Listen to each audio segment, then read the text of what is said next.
ఇప్పుడు తృణమూల్ కాంగ్రెస్ పార్టీని రక్షించడానికి కాంగ్రెస్ పార్టీ కొత్త ఎత్తుగడ వేసింది. మమతా బెనర్జీని వచ్చి జేరిపోమ్మనమంటోంది. సంజయ్ రౌత్ నిన్నే చెప్పుకొచ్చాడు. ఆ సంజయ్ రౌత్ సలహాని ఇప్పుడు కాంగ్రెస్ పార్టీ తృణమూల్ కాంగ్రెస్కి చెప్తోంది.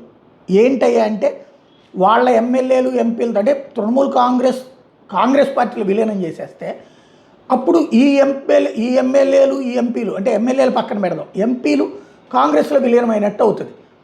అప్పుడు విడిపోవాలంటే 2/3 కుదరదు కదా కాంగ్రెస్ అన్నట్టు. అయితే ఆల్రెడీ 20 మంది ఎంపీలు లెటర్ ఇచ్చేశారు.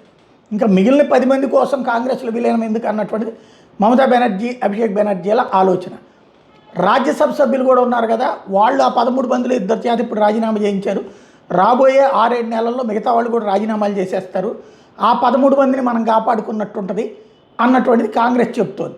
మరి మమతా బెనర్జీ నిర్ణయం తీసుకోవాలి. మమతా బెనర్జీకి ఏమో ఉపాధ్యక్షురాలు పోస్ట్ ఇస్తారట, అదే సందర్భంలో అభిషేక్ బెనర్జీకి జనరల్ సెక్రటరీ పోస్ట్ ఇస్తారట. అయితే ఇవన్నీ కూడా తప్పుడు ప్రచారాలే అంటూ ఐఎన్డీఏ కూటమి వ్యాఖ్యానిస్తోంది. ఎంతవరకు వాస్తవం అనేటువంటి రాబోయే రోజుల్లో తేలుతుంది.